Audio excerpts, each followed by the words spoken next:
Step into the spooky and beloved world of the Munsters, a timeless TV classic that still captivates viewers almost 60 years after it first aired. It continues to reign supreme in the hearts of fans worldwide. From Mel Blanc being the voice of the Raven to Herman's costume being a personal torture chamber for Fred Gwynne, here are the top 20 things you didn't know about the Munsters. Number 1. Mel Blanc was the voice of the Raven. Fans of the Munsters will remember the cuckoo bird clock in the family's living room. Instead of a little bird, a raven would pop out and say, "Nevermore." This was a reference to the poem The Raven by Edgar Allan Poe. Mel Blanc, who was known as the Man of 1,000 Voices and was a voice actor and radio host, did the Raven's voice. Blanc did more than 500 voices for different projects.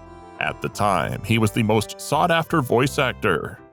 Bugs Bunny, Porky Pig, Daffy Duck, Barney Rubble, Mr. Spacely, and even Granny are among the famous characters he voiced. Number 2. The lost pilot of the Munsters was filmed in color.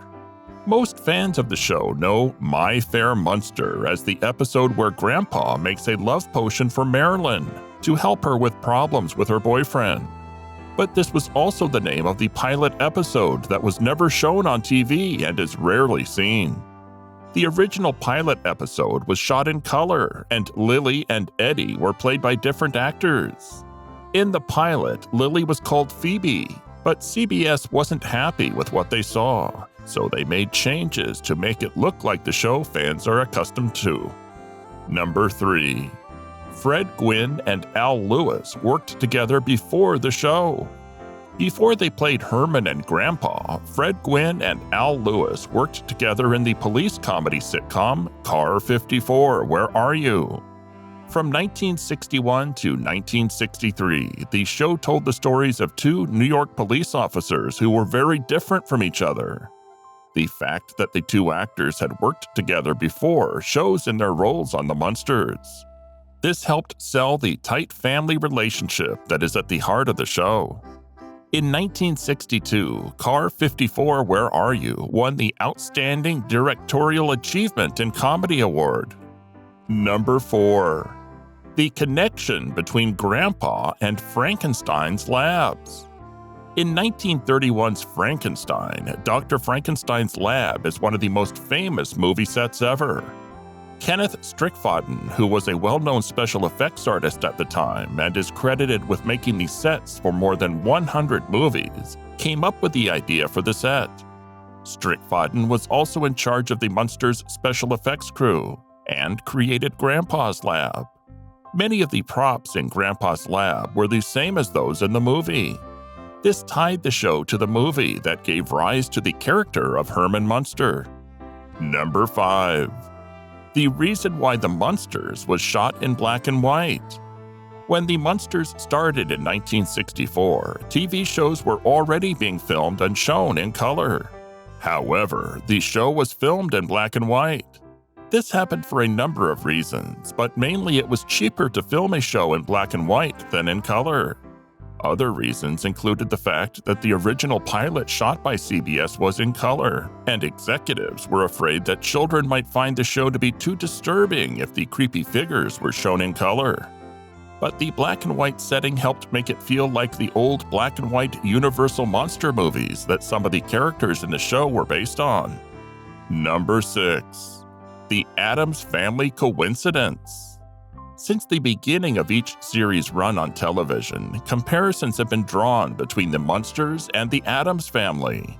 Both shows follow the misadventures of a loving but weird family who live outside of the rules. It was only a happy accident that both the Munsters and the Addams Family made their debuts on television in the same week, although on different networks. Even while it would appear that CBS was trying to copy ABC's formula for producing spooky-themed family sitcoms, neither network was aware of what the other was doing. It is a widespread misunderstanding that the two were inspired by one another, but in reality, that was never the case. Number 7. The Munsters and the Addams Family were developed on weirdly parallel tracks. Pop culture fans are always debating Katy Perry or Taylor Swift, Xbox or PlayStation, Aretha Franklin or Patti LaBelle, Star Trek or Star Wars, Marvel or DC, Narnia or Middle-earth. The Munsters and the Addams Family have always been the subject of a debate. The first episodes of both shows came out within a week of each other. Munster Masquerade, the first episode of The Munsters, aired on September 24, 1964. And The Addams Family Goes to School, the first episode of The Addams Family, aired on September 18, 1964. Both shows aired for 2 years, 70 episodes for The Munsters versus 64 episodes for The Addams Family. Both stories have been used again and again in the years since the first shows. Which one really came first? We will never know for sure. What we do know is that the Universal Monsters began in 1931 with Dracula and Frankenstein, both of which were based on stories from the past. In 1938, Charles Addams started making a series of one-panel comics about the Addams Family. Number 8. Gwynne and Lewis were concerned about working with Yvonne De Carlo.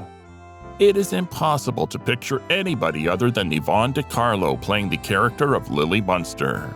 The chemistry that she shared with Fred Gwynne and Al Lewis was a large part of what made The Munsters such a fun show to watch. Therefore, the fact that Gwynne and Lewis were hesitant about De Carlo being cast in the part of Lily would come as a surprise to some fans.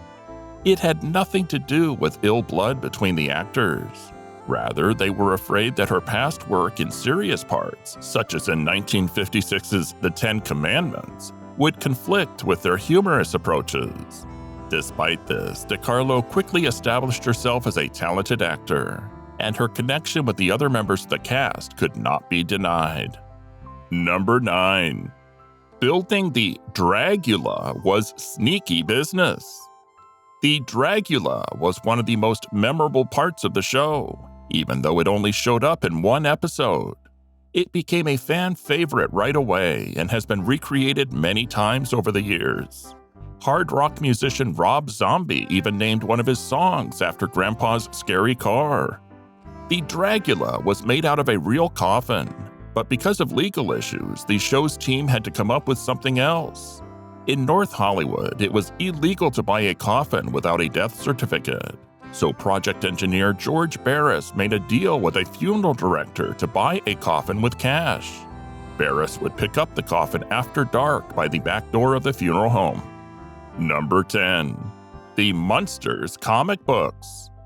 The success of the Munsters created a demand for merchandise that featured everyone's favorite friendly monsters, which expanded the market for such products.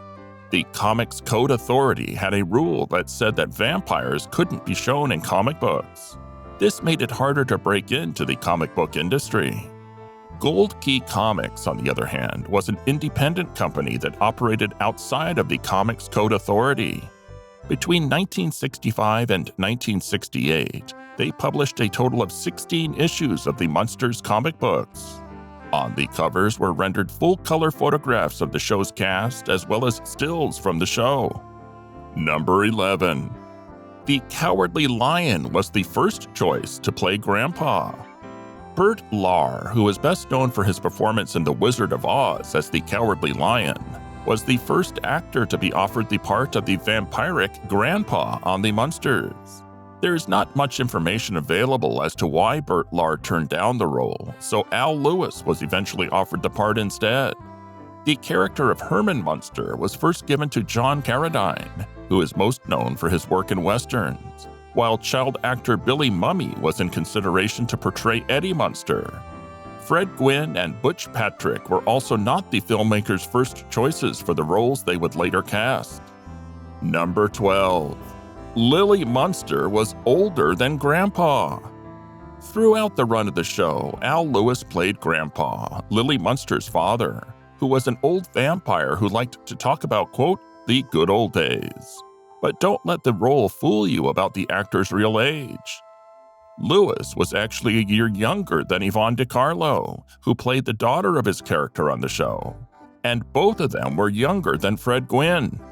So, with that said, it's really amazing how good acting and a little bit of Hollywood makeup can make such a big difference in how an older character is portrayed. But on the other hand, the amount of makeup the actors wore backstage was more than enough to hide any sign of age, and pretty much anything else you can think of. Number 13. The show was created by the same team behind Leave It to Beaver. Quote, "Write what you know," was Joe Connolly and Bob Mosier's motto when they were producing and writing for the classic family sitcom Leave It to Beaver. They had 6 kids between them, and many of their stories were based on their own lives. They had the same idea when they made a sitcom about a blue-collar family in the suburbs who turned out to be monsters. They didn't want kids to be scared of the characters like they might be when watching Frankenstein or Dracula on a Saturday afternoon creature feature. So they made Herman a regular working dad who brought a box lunch to work every day and taught his young son common sense. Even though she served rolled hyena foot roast for dinner, the mother was kind and caring, and an old grandparent who had a lab in the dungeon lived with the family. All in all, a nice piece of down-home Americana. Number 14. The cast's chemistry was great, but not all was rosy behind the scenes. While the cameras were running, DiCarlo had excellent comic timing, and she blended in well with the cast and crew. But in between takes, she tended to keep to herself in her trailer. She frequently delayed production by having minute tweaks done to her hair, makeup, and nails, which irritated some of the cast and crew. During the show's 2-year run, she went through 5 different stylists. Number 15. Marilyn was played by 2 different actresses. In this particular instance, however, the actress was the one who made the choice, not the producers. New York-based Beverly Owen performed the role of Marilyn for the first 13 episodes. But she was miserable during her time there because she missed her fiancé, who was living on the East Coast. Gwynne and Lewis took action on her behalf with the producers in order to have her released from the contract she was under. She returned to her hometown, tied the knot, and finally landed a part on the soap opera Another World, which was shot in New York. Number 16. Pat Priest got the role in part because of her size. Pat Priest, the daughter of United States Treasurer Ivy Baker Priest, was not only blonde. Owen had worn a wig as Marilyn since she was a brunette, but she was also the same height as Owen and almost had the exact same measurements as Owen. This meant that all of the quote Marilyn outfits and accessories already in existence were a great fit for her, and there would be no need to shell out further cash for a new wardrobe once she was cast in the role. Number 17. Gwynne's makeup journey. With the help of special effects makeup, characters like the Grinch, Mrs. Doubtfire, and Norbit have become some of the most well-known in pop culture. There are a lot of things that go into making a face and body look so unique, and Fred Gwynne was no different. For Gwynne to get into character, he had to wear foam rubber paddings under his outer suit to make his body look big. With all this padding, he would sweat a lot. In fact, all this sweating made him lose some weight. On set, he would drink a crazy amount of lemonade to stay hydrated. Number 18. The Munsters released merchandise. The Munsters' popularity grew even more after they were in TV commercials, marched in parades, and were in a movie made for TV. The kid-friendly monster family that has grown to be loved by children has been given its very own line of merchandise, which includes board games, coloring books, t-shirts, trivia card games, dolls, replicas of the Munsters house, and a lot more items. Since only a small number of these Munster products were ever produced, collectors from all over the country are willing to pay a lot for them now. Aside from the merchandise, ABC also made an animated pilot called The Mini Munsters in 1973. Grandpa's voice was once again done by Al Lewis. Number 19. Some actors were not so sure about DiCarlo. Both Fred Gwynne and Al Lewis were shocked to find that Yvonne De Carlo would be taking over the role of Lily Munster. Except for her fame as one of Hollywood's beauty queens, the two performers had no idea who De Carlo was as an actress or a person. Gwynne and Lewis were worried that De Carlo would not be able to match their different acting style, which centered on humor rather than drama. Furthermore, they were concerned that the American-Canadian actress may dismiss them because she was a well-known movie star at the time. Obviously, her participation as a regular member of the show's cast alleviated all of their concerns. Number 20. Herman's costume was a personal torture chamber for Fred Gwynne. Even though Gwynne would later say that Herman was one of his favorite characters, he said that his time on the set of the Munsters was often pretty miserable because of all of the things that had to be done to make him look like the cute Frankenstein monster. On his feet, he wore asphalt pavers boots with 4-inch soles, and 40 pounds of foam rubber padding covered his thighs, arms, and torso. He had back pain every day because of how heavy the suit was and how stiff the shoes were. The top of his head was made flat by putting a foam latex piece on it, and then he had to sit in the makeup chair for 2 hours. He sweated a lot because of the heavy costume and the hot studio lights. Even though he drank gallons of lemonade between takes, he lost 10 pounds in 1 month. After a while, the producers rented a tank of compressed air and stuck the nozzle into Gwynne's collar to blow cool air on him. Bonus: the Munsters have been reunited, revisited, and rebooted multiple times. After 2 seasons, the show was canceled, but not before the cast made a movie called Munster Go Home. In it, Herman's uncle, a British earl, leaves him a lot of money and a big house. The family takes a trip to England and ends up in the middle of a counterfeiting operation. Since then, the characters have been used in a number of different projects, including ABC made a pilot animated show called The Mini Munsters in 1973. In it, Al Lewis did the voice of his old character. The Munsters' Revenge was the name of a TV movie that came out in 1981. Gwynne, De Carlo, and Lewis all played the same roles they had before. In 1988, a new version of the show called The Munsters Today was made. It had 72 episodes over 3 seasons. All of the episodes are available on Hulu. In 1995 and 1996, there were TV movies called Here Come the Munsters and The Munsters' Scary Little Christmas. There was the drama comedy pilot Mockingbird Lane, which aired on NBC in 2012. It was made by Brian Fuller, who also made Pushing Daisies. Jerry O'Connell, Portia de Rossi, Charity Wakefield, Mason Cook, and Eddie Izzard were all in the pilot, which was shown as a Halloween special. The show was not picked up by NBC. At different times, Keenan Ivory, Sean, and Marlon Wayans, Seth Meyers, and Rob Zombie have all been talked about for other remakes. It has been almost 60 years since the show first aired, but it ended up making a mark on the TV industry.